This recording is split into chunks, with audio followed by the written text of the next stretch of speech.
Greetings and salutations, and welcome to the Fireside Chat speaker series here at Dominican University. At DU, we believe in the power of Caritas et Veritas, or love and truth. This speaker series, this Fireside Chat speaker series, was created to bring changemakers to our campus. People who can pass the spark or even the torch of what it means to set the world on fire with a powerful purpose. And I believe today's guest fully embodies that light. So I'm thrilled to welcome Nicolette Stoser-Bassett, founder of Do It Better, a woman-led design studio based right here in Chicago. Nicolette uses human-centered strategy to help mission-driven organizations communicate with clarity, equity, and soul.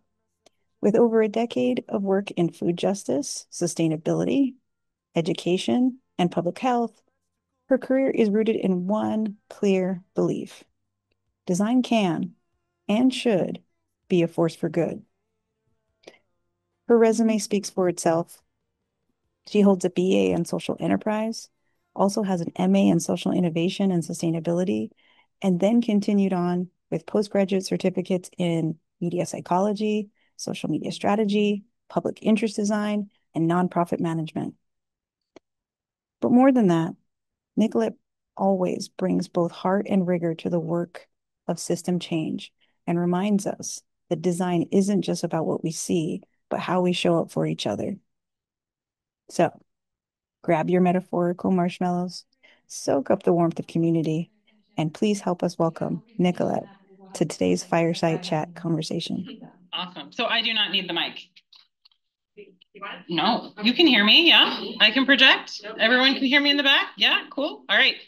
Well, I think I've met all of you already, most of you, earlier today. So I'm thrilled to be here, I think, kicking off this speaker series that Nacho has had the vision to bring here to Dominican. To my understanding, the speaker series is really focused on understanding the world of social impact design and the way that design touches society, people, et cetera. And that happens to be my sweet spot. So couldn't be more honored to be here chatting with you today. And we'll go ahead and kick it off. Do I click? Yes. Okay.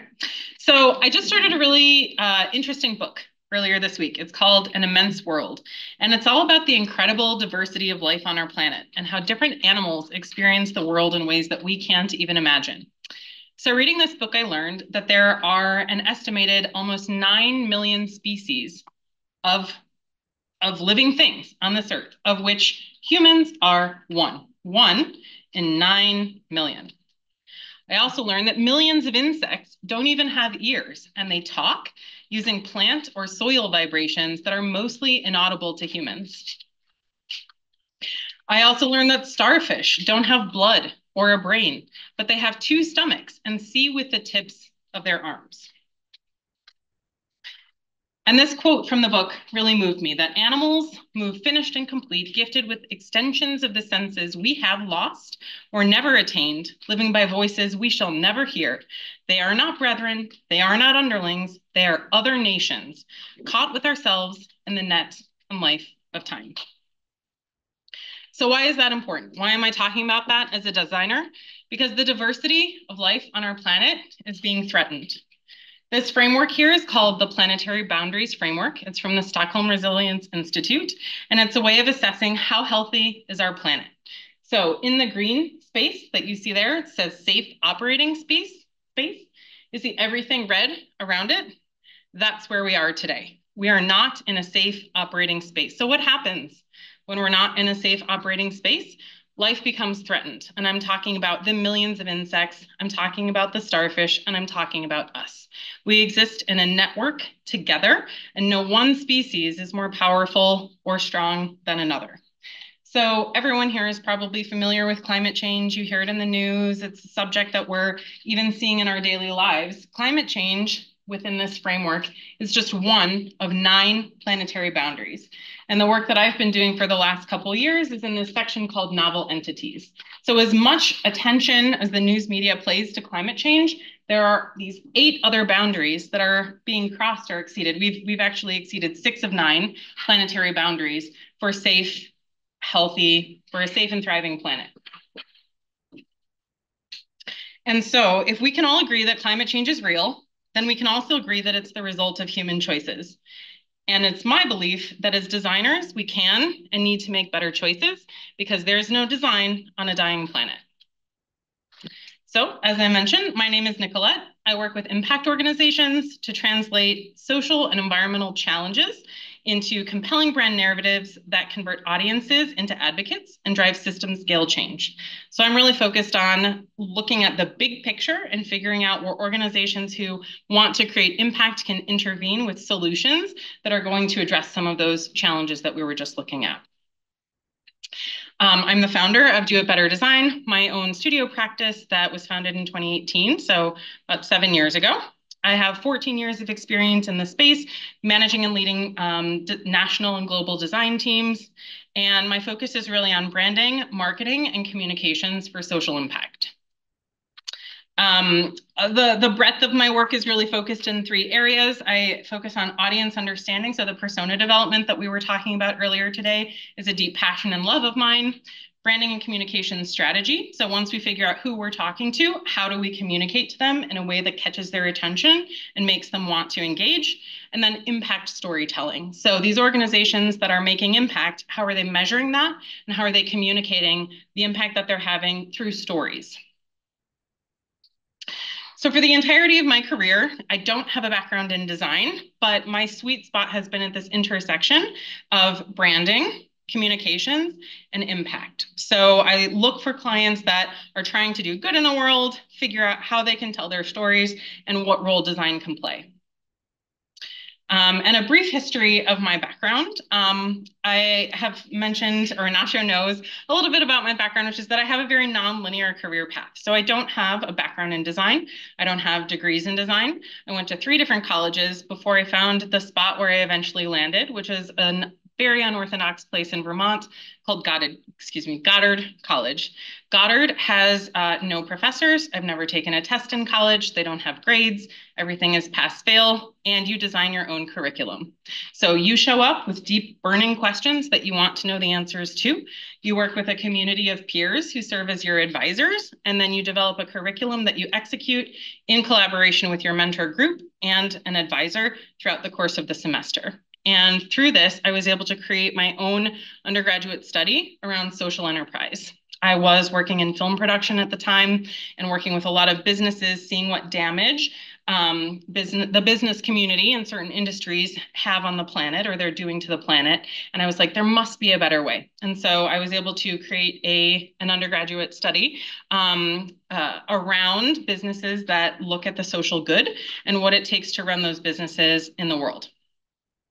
Once I graduated from there, I went right back to grad school in a program that was focused on social innovation and sustainability. And my particular area of research was using design in the media as tools for social change. So as I was looking at all of these businesses that are committing harms against the planet and people, I was like, man, you know, they're really good at what they're doing. How are they so good? They're advertising, they're marketing. These are really effective psychological tools. What if we use those tools for good? And that's how I came to design.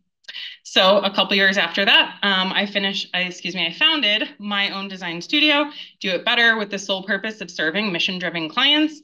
And I've been doing that work. 2020, I went in-house and have worked in different various capacities to manage design teams of contractors, agencies, and in-house staff.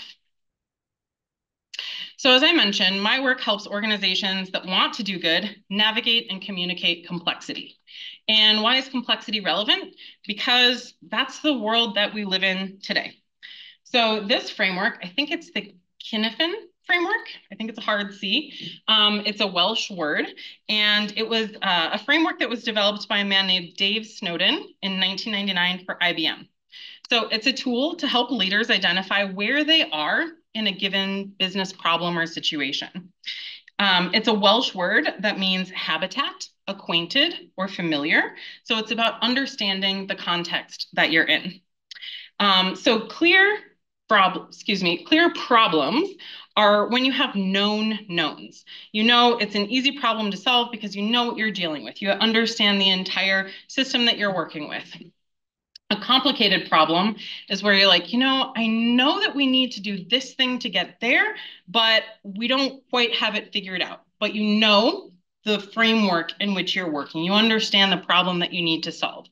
The sweet spot and where I specialize is in this bottom left-hand quadrant of complexity, where there are unknown unknowns. So there are things that we don't know that we don't know. And so that's the work that I do, is working with organizations and guiding them through processes to figure out what they don't know and arriving at some sort of plan to address that. On the other side, you get chaotic, but we won't even go there. Complicated situations have predictable cause and effect relationships that can be understood through analysis and expertise, like a mechanical watch. If you understand the parts, you can figure out how to fix it when it breaks. In contrast, complex situations have an unpredictable cause and effect relationship that can only be understood in hindsight, as with ecosystems or human society. So why is it important to talk about complexity? Because people, ecosystems, and the world that we live in is complex, and increasingly so. And the decisions that designers make about these complex systems have an impact. The myth of neutral design. Pro tip, there is no such thing. So everyone who here has Instagram. Most people in the room, a lot of people in the room. So you're familiar with the concept of the infinite scroll. The infinite scroll is a UX decision that allows users, when they're scrolling through a platform like Instagram, to never need to stop. So you are served up with new content no matter how long you keep scrolling. Infinite scroll didn't always exist, and it was a design decision that brought it into being. At some point, someone made a choice to make the scroll not stop. Unfortunately, infinite scroll undermines human wellness. Even small decisions can have significant consequences, and young people who are being exposed or becoming quote unquote addicted to social media are at greater risk of mental health, suicide, and other serious problems. So something like infinite scroll, which seems like a minor UX design decision, can actually have a huge impact on an entire generation of people, which you only realize after it's happened. But what if we made a different choice? So Instagram has also introduced something called a break reminder. So it's not the default, but you can choose to set yourself breaks. So here you'll see the example is you've set reminders for every 10 minutes. If you've been looking at Instagram for 10 minutes, you'll get a reminder that says, hey, it's time to take a break, along with some suggestions of what you can do instead. This is a different decision that a different design decision that prioritizes wellness instead. This is the power that designers have. And so I really want to stress that your design is not the finished product. The UX team that worked on Infinite Scroll, they didn't say, okay, that's it, go home and never think about it again. That design lived on in the lives of all of the people who raised your hands in here, right? Including me. So your design decisions, they're part of a larger system that impacts a vast network that's complex and full of people and animals and ecosystems around the world, even if you don't see them. I believe that we can make better choices that prioritize health, that prioritize wellness, and are more just for people on our planet. So what is social impact design? The book that I was raving about, Nacho was raving about earlier today, The Intergalactic Design Guide, Cheryl Heller outlines the before and after of social design. And so I've shared that with you here. So before, design was top down. Now it's inside out. We're going into communities. We're asking people within situations how they feel about something and asking to co-design with us. Before, design was about making decisions. Now it's about asking questions. Before, about strategic plans. We need to get this done, then this done, then this done. Now, or within social design, we're asking, let's prototype something. Let's get feedback. How can we iterate? How can we evolve? Before, design was about solving problems. Now, we want to create and then solve problems. Broad concepts and generalities, moving to testing the power of limits. What actually can we or do we control? Before, we're focusing on discrete parts of a design. You're the UX team, you're the product designer, you're the industrial designer and you focus only on your one area. Social design takes a much broader approach and is interested in mapping context. Who are all of the people that might be impacted in this design? Before, we were thinking of what we think of others. What will our audience think of this? But now we're asking, what do people think of themselves, and engaging them in that process of design? Moving from an expert, where the designer is an expert who knows everything about design and doesn't need input from anyone else, to looking at networked innovation. How can we learn from each other? How can we engage communities we don't always participate in and learn from them to influence our designs?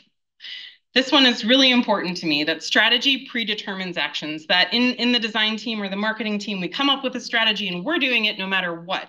But for me, and this is very important in my practice, the process is the strategy. And so the way that we do the work is just as important as the work that gets done. Communication is control. Who holds the power to communicate? The news media, who owns the internet? They have a lot of power. And so in my work, I've bolded this because it's also very important to me that communication is generosity and inclusion, and that when we communicate and who we choose to communicate with and how, for instance, language accessibility very much changes how people engage with a project that you might be working on. And this one I can't see at the bottom, oops, but I think we're talking about measuring human capacity, which is important as opposed to just producing a product. That's okay, that's okay. So how does this show up in social design? Okay, that's really okay. Here, I'll just go back. So how does this show up in social design? What's the difference? I showed you that quadrant, complicated versus complex. A complicated level of detail is essentially you've got these inputs, you want to get to this thing, you want to get to that thing, and then it might feed into the next thing. But social design is all about complexity. So you ask a question over here, which leads you to an inquiry over here, which means that you need to talk to those people over there, but then they told you about someone over here, which means you need to go look at this building here, and then you need to come up with your design. And so it's a level of complexity that isn't integrated into a typical design process. Very similar to an ecosystem. So if you look at this ecosystem, if you take out one of these elements, the entire ecosystem will be affected. If you take out sunlight and heat, then all of the things there will die. If you take out the plankton, then a lot of the things that eat it will no longer survive. All of these elements are incredibly important for the health of the ecosystem. And social design asks us to look at design as a tool to engage with all of these different various actors in the world to produce designs that are just and responsible. So these are a few social impact design principles in practice, that early design decisions ripple downstream. So as a design team, the decisions that you're making about accessibility, privacy, and incentives become embedded in your process, product, service, and downstream, they're harder to change. So really be critical about what decisions you're making at the beginning part of a project. That intent is not enough. To say you want to do something good and not actually do it, it's just not enough. Even well-meaning design can have negative outcomes if downstream impacts aren't accounted for, just like infinite scroll. They might not have known that that would become an addictive quality of social media that's actually undermining the health and well-being of people all over the world. That's a design decision that was made that was never challenged, and now it's having all of these downstream impacts. And another principle of social design is that stakeholder mapping is critical. Today, we were peers in a room engaging in a design critique. But that's just it. We were peers in a room. There were a lot of people, as Nacho mentioned, who might be outside of that room, who will see your designs, who will engage with them and be impacted by them, that you'll never meet. And so who are the people that might be impacted? What are the communities, ecosystems? What is the whole spectrum of impact that your design could have? So social impact design encourages and invites designers to think beyond end users to the entire stakeholder ecosystem. And it's critical as a social impact designer to ask questions, deep questions, at the beginning of the process, so you know what you're getting into. Here is a list that I invite you to take into your work. Who might be impacted by this product or service? Which stakeholders are not in the room? Who's going to engage with this and whose voice isn't being heard as we're making these decisions? What assumptions are designers making? Maybe the Instagram designers thought that people would just stop scrolling. That was an assumption, but no one challenged it. What metrics are being optimized and which are being ignored?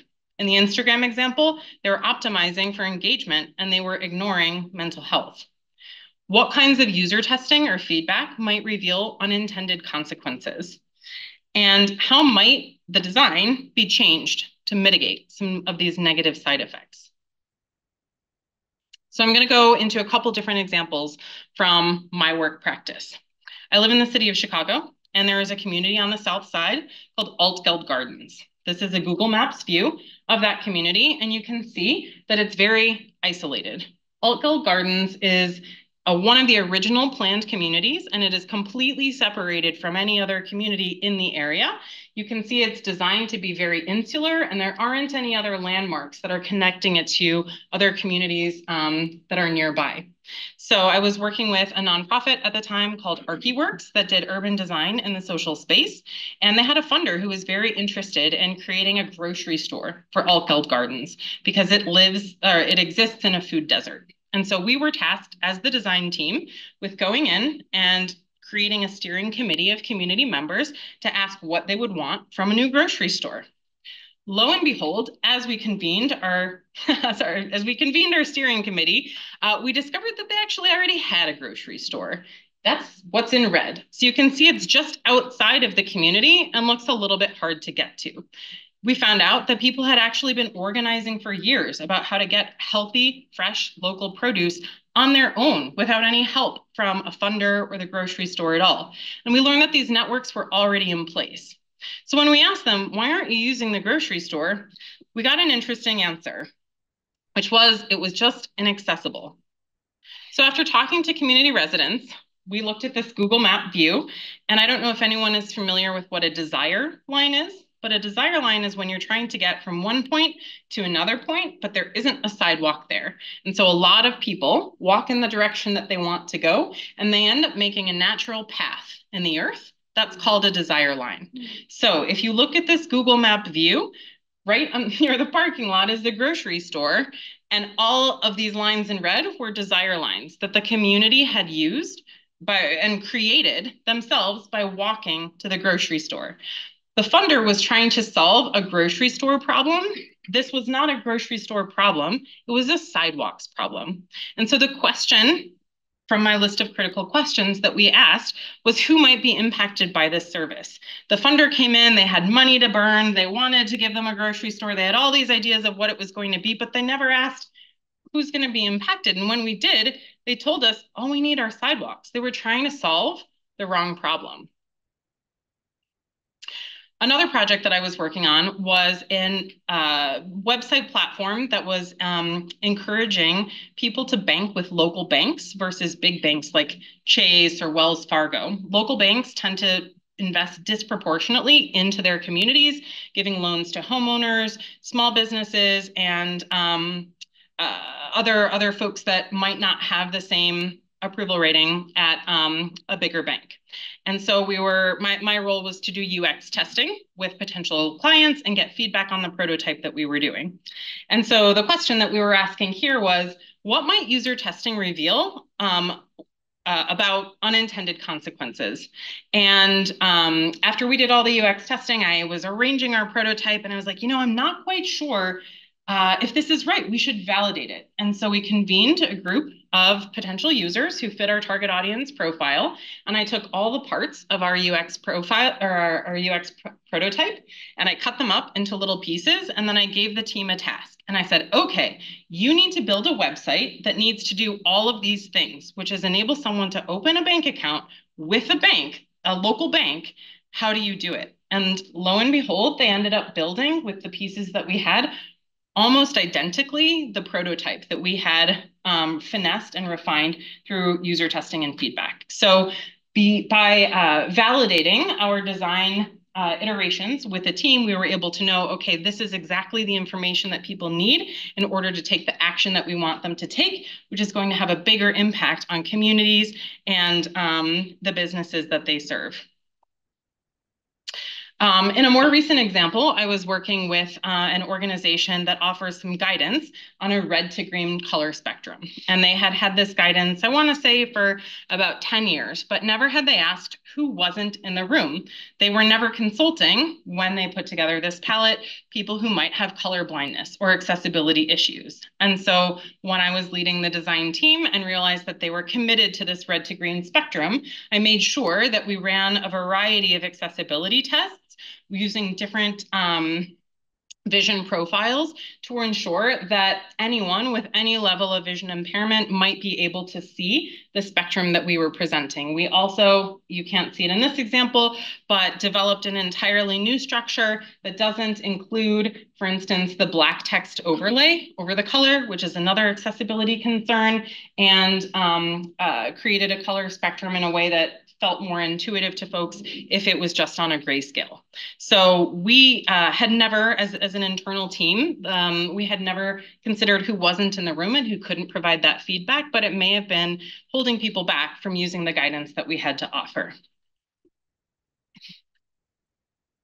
So as designers, you have more power than you think.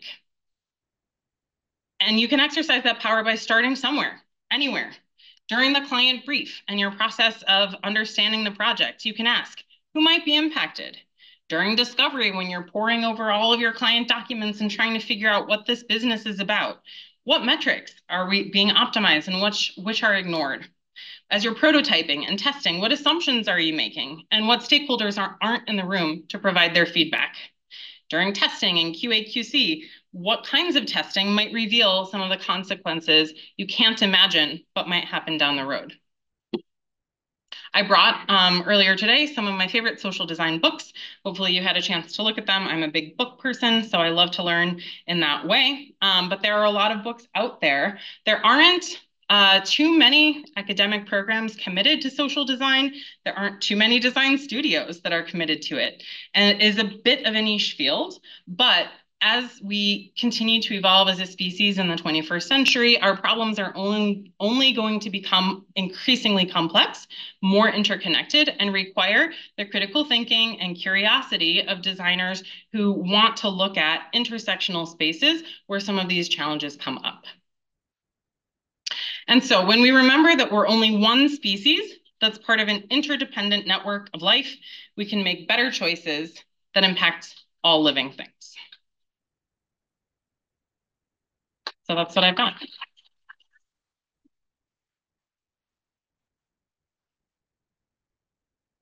So I wanted to keep it pretty high level because I was hoping that we could have a conversation. I also have examples that are a little bit more recent and related to graphic exploration around complexity if you want to go over those. So really this time is yours, and I'm happy to chat with you in whatever way might be most helpful. Could I look at some examples? Yeah, absolutely. All right, so I wanted to talk a little bit about communicating complexity. So everyone has a good understanding of kind of what I mean by complexity based on what I was saying? Yeah, okay. So on a typical workday, these are questions that I'm asking and answering all of the time. So I showed you that website. If you were in the web class, the second website that I showed you was all about positioning lumber products as low carbon alternatives to concrete and steel. Concrete is the #1 used material in the world, second to water. What? That's crazy. It is also one of the worst materials for the environment that exists. So it's not great. we use a lot of it. We should be using less. And so the project that I was working on wanted to position lumber, specifically a product called mass timber, as an alternative to concrete, which is highly energy intensive, and steel, which is also very energy intensive. And we wanted to go to architects and designers and architecture firms to convince them to use this new product instead. And so some of the questions that I had to answer for our audience is, what's carbon storage? What does that even mean? How much is a gigaton? How do you even begin to wrap your head around that? What's a life cycle analysis? So we were working on a presentation slide deck that we released to the architecture community so that anyone who was an internal advocate for this type of product for mass timber could take these slides and present it internally to their teams. So we had the science. We worked with a team of mathematicians and scientists to come up with these figures. But essentially, I'll just read from the slide, without decisive action, building materials used in new construction in cities across the globe will generate 100 gigatons of embodied carbon by 2050. What does that even mean? Okay, 100 gigatons. So we tried to visualize it, as designers do. So we tried to show a visual, which you can see in the bottom left-hand corner, of a human who's really, really small next to a metric ton of CO2, of carbon. And 1 billion of those equals 1 gigaton. And then we tried to show, what do 100 of those gigatons look like? Our audience was US based. They were particularly prominent in the West Coast. So we used the example of Mount Hood, which is in Oregon. And we tried to visualize, using the Oregon landscape as a visual reference point, what a version of Mount Hood would look like if it were entirely made of carbon. Some of the design choices here, I just want to go over, which were to use the color gray. It was within our design palette, but it also cues pollution. You can see that we added this mask of like a smoky appearance to the carbon because we wanted to signify the pollution that it was creating, as well as the transparency effect in the metric ton of CO2, because we wanted it to look airy and kind of porous, like it was something that you could walk through. We were also trying to use cues that people understand and know, like the number of feet. We re-released this for an international audience and had to completely change this to the metric system. So as you're doing kind of like numbers and calculations and things like that, knowing your audience is really important. So this is how we approach trying to visualize what is a gigaton so that our audience could have an understanding of the impact that their industry was going to have. Another thing that we were trying to explain is that when you build with timber instead of concrete, concrete takes a lot of energy to make, and it's very carbon intensive. And timber, on the other hand, takes carbon in. So trees actually suck in carbon and store it there for as long as the tree is alive. Mass timber is made with a particular type of tree that grows very quickly and is harvested about every 30 years. So we wanted to visualize that when a new forest grows, it is sucking in to CO2, and coming out of that, once it's harvested, that CO2 goes into the timber product. So the home that I live in is built in 1895. And it is holding carbon from the atmosphere since 1895. So even though those trees would have naturally died had they not been harvested, it's still holding onto that carbon. So you can actually do projects that are carbon neutral or carbon negative using these materials because it's storing carbon in the material itself.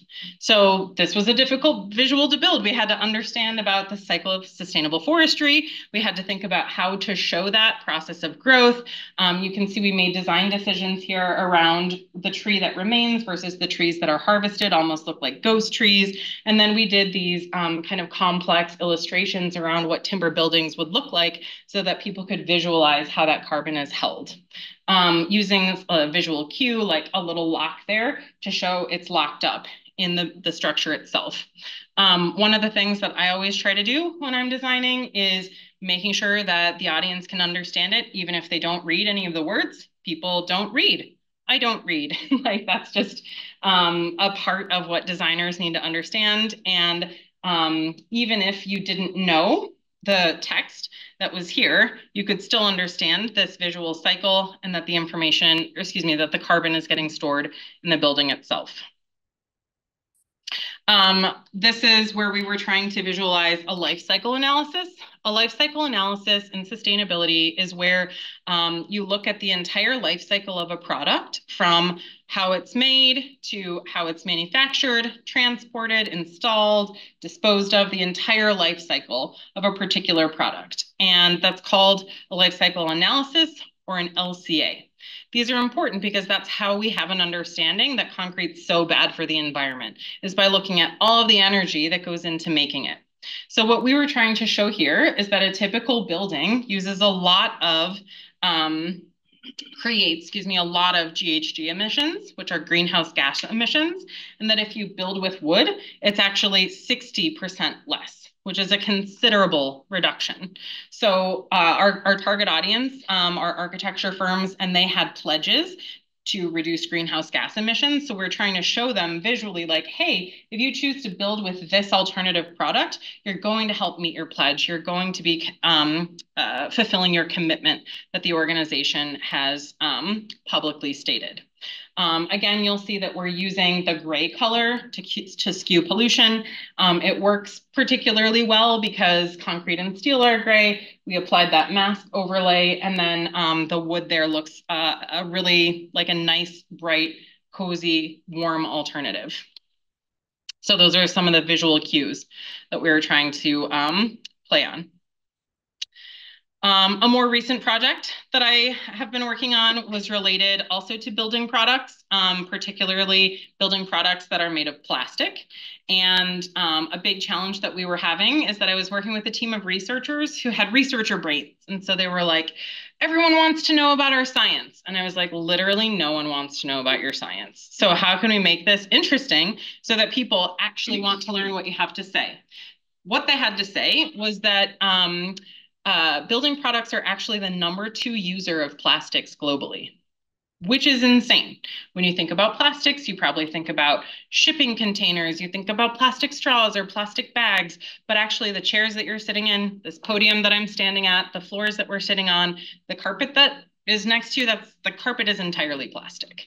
So these things are hidden in plain sight. And what we were trying to do as a design team was trying to visualize how building materials and the plastic that they contain show up in our lives. So a meaningful equivalency is where we show, okay, this equals that in a way that people get it, because it's a little bit wonky what I've been talking to you about. So we were trying to solve that problem visually. How much is 25 million tons? That's a lot. What does that look like? And also, what could the scale of impact be? So if we reduce plastic building products, what would that outcome be? And we were trying to describe this in as simple a visual language as possible.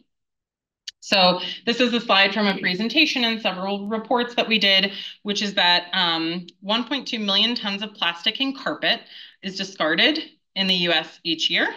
And that is the same amount as all plastic water bottles, bags, and straws.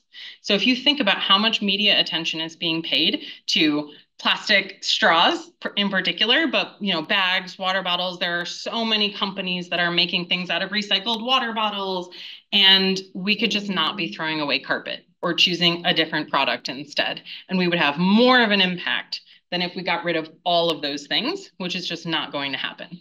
So we were trying to show this equivalency because it's really hidden in plain sight. You'll also see the 1.1 million tons.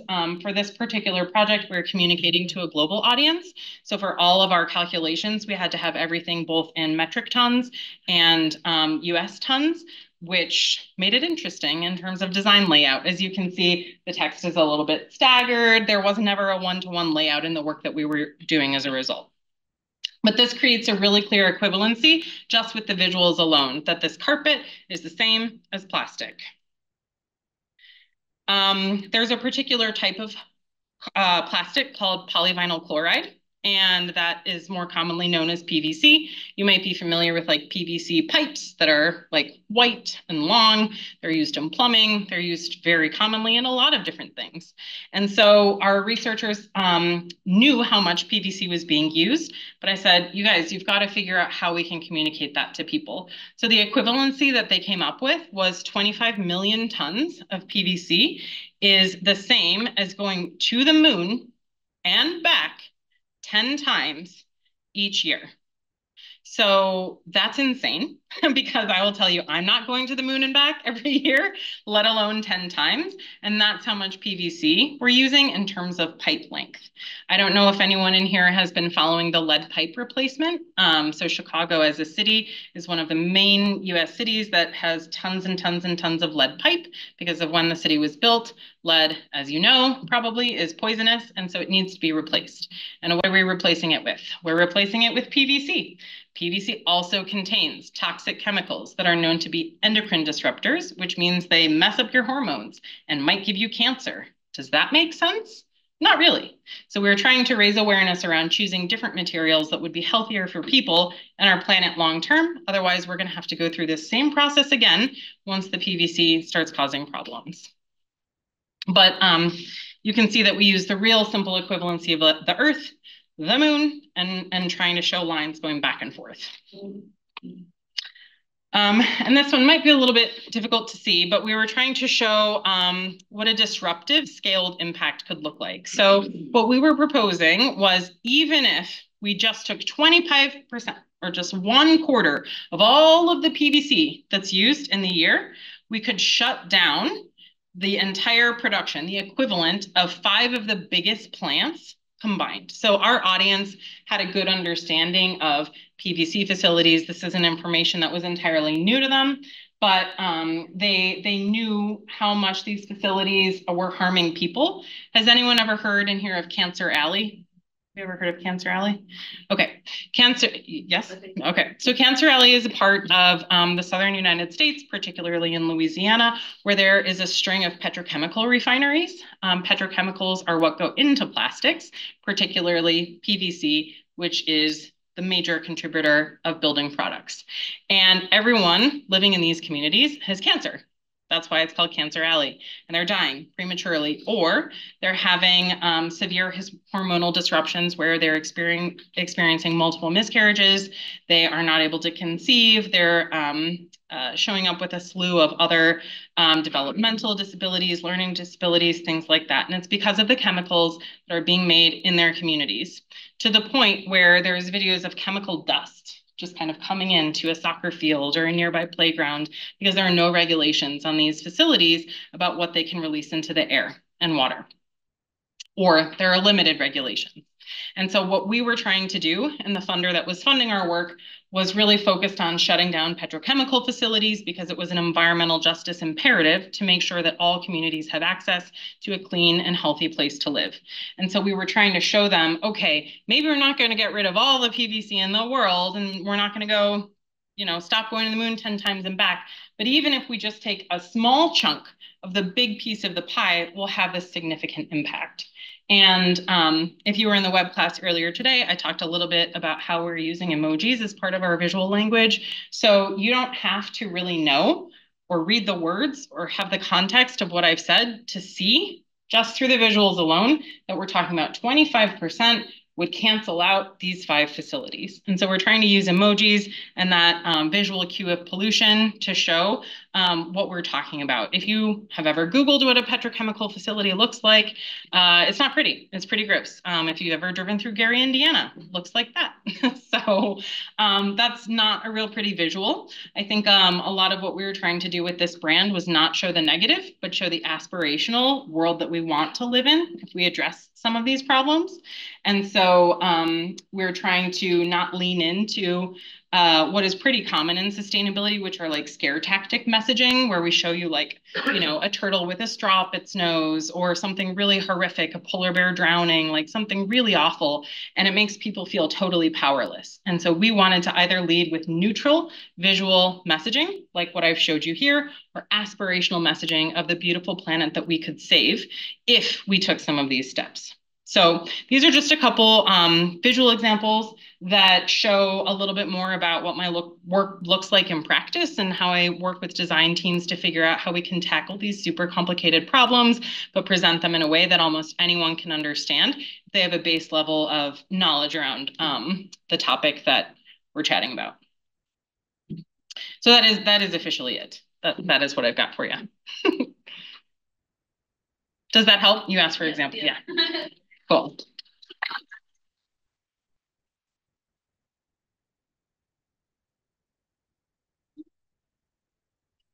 Questions?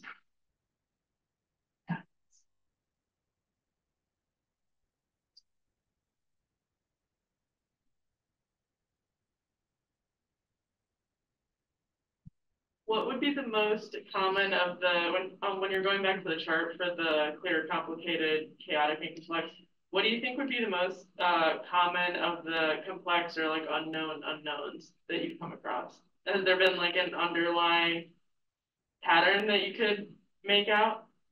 Yeah. How do we make money? That's like the biggest challenge, whether you're a nonprofit, whether you're a social venture. We exist in a capitalist market. Capitalism is how our country runs, how the global economy works. And so you have to make money. I have to have a job. It would be great if that weren't the case. Capitalism also assumes that there are going to be a lot of inputs into the system that we're not accounting for, and harmful impacts that are also not accounted for. And I think the biggest unknown is how can we, a lot of my work is around working within market constructs to try and make businesses out of some of these complex challenges to say, okay, could we charge someone for X? And how do we make that valuable to them in such a way that they'll pay for it? So that's a lot of my social enterprise background coming in to say like, okay, this might not be a typical capitalist business model, but how can we create something that's fair and just and equitable, but still makes money? I would say that's probably the most common one. Nacho, feel free to disagree, but in most design settings, agency settings, in-house roles, you're going to be living in the world of the complicated. I just really like complexity. I like problems that I can't solve. I like when I don't know the answer. I like when I'm like stumped and like really have to think about something. I like when I have to like really get creative about who could we work with, who could we talk to, what information do I need. So I like that space of complexity. Not everybody does, and it's not the majority of roles that are out there. Yeah. There we go. Yeah. So I would say like, how are we going to make money? I think other factors. So right now, a major factor is the political environment in the United States. That's an unknown, huge challenge. We had recently, when I was working at the organization doing all the plastic work, we had recently received funding, and we were working on a report that said like, this is what a federal administration could do to support plastics reduction. And yeah, then that was like not a conversation because all environmental stuff was stopped. So that's a huge unknown, the political context. One thing that's happening right now that you might not be aware of is something called the Global Plastics Treaty. So there is a coalition through the United Nations and delegations of scientists and experts around the world who are convening once a year to discuss a voluntary global plastics treaty where countries say we're not going to use X amount of plastics. And that it's like basically a joke. Like they just met in Geneva, Switzerland last year. It was in Busan, Korea. And they're achieving nothing. And a big part of that is because the oil companies are sending all their lobbyists and they're like filling the room. And so the scientists who are actually doing the work are not able to make any progress. So the folks that I was working with, they went to the plastics treaty to present our research, and it got nowhere. So I would say political climate, global political climate, also an unknown. Changing economic factors like tariffs, that would be a huge thing. When you're doing work at a system scale, which is where most of my work exists, there are these like meta constructs that have impacts on the work that you're doing that you have no control of whatsoever. So overnight, everything changes. So a good friend of mine was working for the Midwest Environmental Justice Network, and they had $40 million worth of grant money to give away to environmental nonprofits doing great work in the Midwest. And then all of that money was taken away by the current administration. And then they had to go to court to get in a lawsuit, and then they had to go get it back. And like, those are all unknown. So I would say right now, probably the political and economic climate is the biggest. Also personalities. Like people are really difficult to work with sometimes, and those are unknowns, especially in niche communities where there might not be an industry driving something, but a particular organization. You're dealing with people, personalities, opinions, and those tend to be unknowns as well. Thank you. Yeah, I hope that answered your question.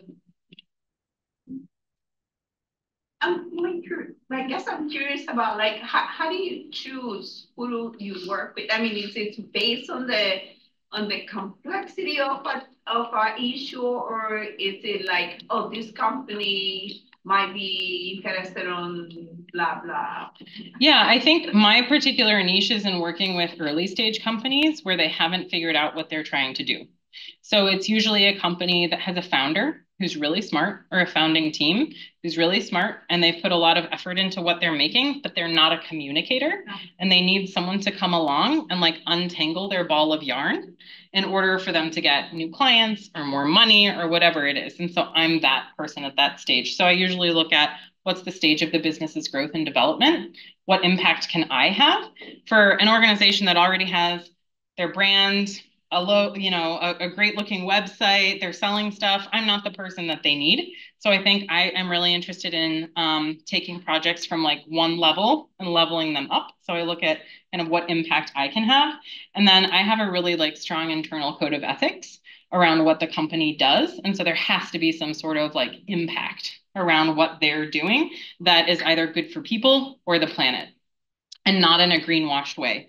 Like Tom's shoes, I'll just use as an example. I have been a purchaser of Tom's shoes. Everyone, or for those of you who know what the brand is, they have a 1-for-1 model where you buy one and they give one to a country in the global south. That process, which seems like a good idea to us as Western consumers, has actually completely disrupted local economic markets for shoes in those countries where they're donating, because they just flood the market with free shoes that no one asked for. And then the people who either repair shoes or make local shoes or whatever it is no longer have a market. So I look at like the full impact of the organization and make sure that they're not doing greenwashing. And I kind of run it through my own code of ethics to make sure that what they're doing is actually going to be good. I also look for projects at the system scale. So not just like a community, but how is this going to impact the bigger problems that we're trying to solve, like plastics, huge problem, global problem. One of the previous organizations that I worked for was a startup that had created a plastic credit. So I don't know if you folks are familiar with carbon credits. No. So it is like a financial unit of currency, like a dollar, where you can buy carbon for the amount of carbon that you're using. And so this startup had created a plastic credit where if you're a company like Coca-Cola and you're creating untold amounts of garbage, you could buy the ability to take that garbage back out of nature.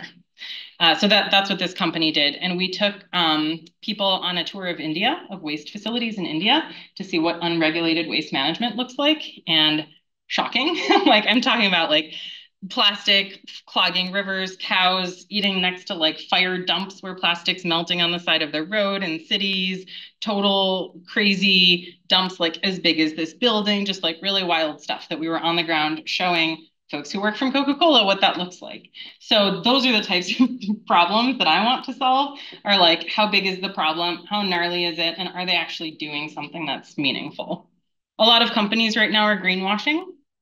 They're saying they're doing one thing, it actually has negative impacts. And so we have to be educated consumers to ask those questions, like the ones that I shared.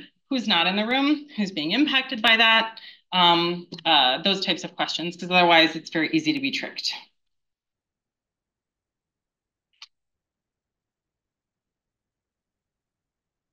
Anything else? Yeah. It seems like you have such a strong drive for social justice later on in your life, but was that more also part of like when you were younger and more in schooling? Like, did you know that that was what you wanted to do? Yeah, that's an interesting question. I have a really unusual educational background. So I've been to like so many different kinds of schools. I was also homeschooled for a long time. And when I was homeschooled, well, I was homeschooled for middle school. And then I went to 2 different high schools and 3 different colleges, and then a million like certificate programs. So I think I've always been someone who's really motivated intrinsically by like things that I think are either wrong and need to be fixed, or things that I think are interesting and I want to learn more about. When I was homeschooled, we did a lot of work around, we spent almost 2 years learning about like native and indigenous practices, farming practices, indigenous wisdom, philosophies of like land and earth. And I think that that had a really big impact on the way that I see and relate to our planet, and like just the incredible diversity of life that we have, because indigenous practices live so much closer to nature in such a lighter touch way. And I think that that ideology never really left me. And so when it came time to go and figure out a career path. I never really was sure what I wanted to do. I worked in film production, I worked in fashion design, I worked in a bunch of different fields, but there was always something like bad about it. Film production creates tons of waste. Fashion design is the second number polluting, like the second most polluting industry in the world. Like these industries have huge impacts. And so I think that always really held me back from committing. And so that's how I ended up choosing this like really nonlinear and untraditional path. So I think it probably started when I was young, but I don't know if I would have called it social justice so much as just saying like, that's wrong. Like I'll give you an example. I have a tiny human. He's 16 months old, and we go to the park every day. We live across the street from the park, and he points out every single piece of plastic at the park. Not because he knows what plastic is, not because he knows what litter is, but because he knows it's different and it doesn't belong there. And so he like points out every bottle cap, he points out every straw, and he's just pointing it out because he sees it as being different in his world. He's like, that thing doesn't belong. And he doesn't have language, he doesn't have words, but he's just showing me through his actions that already at 16 months, he can observe that these things don't belong in nature. And I think it's that type of just innate sense of justice that I've always had. And I just can't seem to get rid of, to be honest. Like it would be a lot easier if I could. Yeah, right. I've taken photos of like all the different water bottles that he's been pointing out because it's like every piece of plastic. And now he knows, we've taught him like, no, no, no, don't touch that. But he wanted to pick it up and give it to me, like every single thing. You gotta get him one of those pickers. Yeah, right. If only he could. Like right? he can barely do anything. But yeah, if only he could. So I know we're at time. I have one last would like to stay. So we have I know your next course doesn't start until 4. You have an afternoon class. What if people would like to stay and questions, but what if that happens? For graduates, I'll be graduating in December in particular.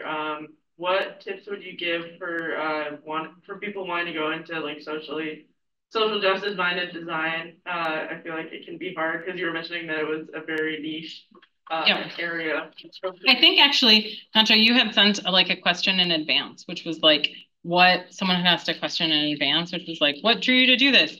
It's because there's one studio in Chicago that specializes in this, one, and I kept applying to them and they kept rejecting me. And I was like, oh my gosh, you guys, this is literally what I do. I live and breathe this work. How can you not even respond to my resume? And I was like, this is just the work that I do. So that's when I started my own practice. Not that I'm recommending that. It's super hard. And if you want to talk about being a solopreneur, I'm happy to go into that conversation. But I think that it's early for this sector. I knew when I was getting my degrees, I was probably about 10 or 15 years too early. Now that I'm advancing in my career, some of those opportunities are starting to pop up. It might just be because I know more people who are older with money who can pay me to do stuff. But it is where we're going eventually. So if that's something that you want to do, it's not wrong to invest in that, but it can't be your only job. So when I graduated with a degree in sustainable business, arguably in just sustainability broadly, I was like, awesome, now I'm a college graduate. I can go get a job. And then I was like, oh, like these jobs, they're not great. This isn't what I'm wanting to do. There's not a lot out here. And I just stayed the course. And so that's not great when you're young. I was unbelievably beyond frustrated for the entire beginning of my career. But I think if you're passionate about something and you continue to pursue it and hustle, I mean, Chicago is a city of networks. So if you meet the right people and just continue to know them, eventually opportunities will pop up. It's also just where the world is going. We can't ignore reality, which is that our planet is kind of dying. I mean, you saw those boundaries, like it's not good, you guys, like, so as designers, we're gonna have to adapt, as will all these other industries. It's just a matter of when. So it might not be an immediate payoff, but they're definitely skills of the future. Yeah, thank you for the good questions. And thank you everyone for being here. The name of that firm? I don't even know. Oh, Greater Good. Yeah. Yeah. I applied so many times. Which so Greater Good. They're great. Is the third firm that's coming. So we have Nicolette, which is our first.